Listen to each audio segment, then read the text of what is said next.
I said like and subscribe, or someone might get teabagged. Come on, do it now! And the gentleman from Florida, Mr. Donalds, is now recognized. Thank you, Mr. Chairman. Thank you, witnesses, for coming.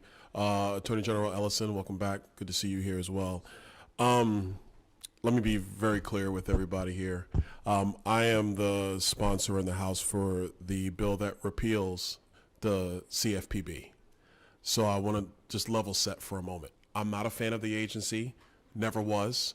I actually am glad that members have talked about the history of how we got to this point.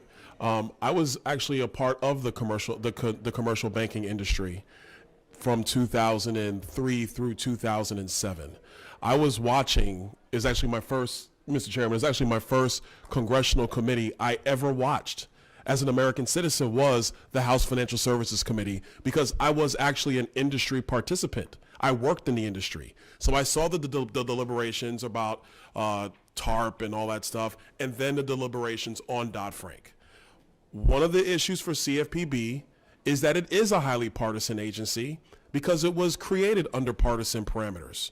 It was one-party vote, one-party rule that created CFPB. If you were to ask me if the CFPB is unconstitutional as a whole, I would say yes, because the way I view it, there is no oversight, obviously. Its funding comes out of the Fed. We all know that. If you ask Chairman Powell, he doesn't know how much money goes into the CFPB. A letter shows up, they say okay, they get their money, they go on about their business. So there is no oversight of CFPB at all writ large. It appears to be a freelancer more than a regulator. It goes and it roams the countryside looking for products that may or may not pop up, and then it decides, frankly, at the direction of the director, if it likes the product or not. That is not a regulator. That is a freelancer. And so, a couple questions real quick. Mr. Hempler, do vehicle loans pose a systemic risk to the American economy? No. Mr. Johnson, do credit card late fees pose a systemic risk to the American economy? no. Let me ask you this question, Mr. Johnson.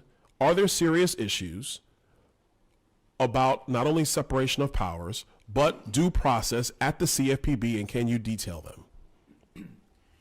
Congressman, I have in my extended written statements, I've provided a list of roughly 30 instances that, in my view, constitute due process or separation of powers concerns, or the Bureau overreaching its statutory authority. Can you go into detail about one of your comments where they pressured financial institutions to waive attorney-client privilege during supervisory examinations? Sure. So the Supreme Court has been very clear that when Congress enacts a statute, including the CFPB's enabling statute, if it wishes to abrogate a common law privilege, and especially one as foundational as attorney-client privilege, it must do so expressly. So there is no express abrogation in Title 10 of attorney-client privilege. In other words, the CFPB lacks authority to compel institutions in any capacity to waive attorney-client privilege. It's especially troubling in the context of supervisory examinations because all of that communication with the Bureau is secret and can't be made public. And so there's a ripe opportunity for the Bureau to pressure institutions in a non-public Mr. Johnson, setting. I got to cut you off. And I thank you for the more layman example, because I'm not an attorney. I'm a finance guy, so I appreciate that. Thank you. Mr. Attorney General, do you think it's okay for the CFPB to force financial institutions to waive attorney-client privileges?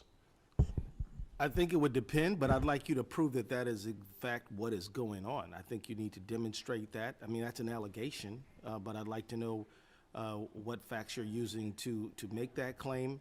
And I think certainly there are occasions in which the attorney-client privilege is not, I mean, I've been an attorney for 30 years, and I can tell you that there are occasions in which that veil is pierced.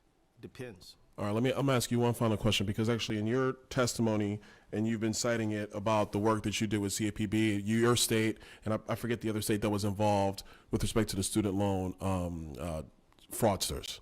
And actually, I do want to thank you for prosecuting that, because we should not have, fraudsters roaming through the financial landscape. Everybody, I believe, agrees with that wholeheartedly. So when we find that stuff, we have to root it out of the system. Totally agree with you there.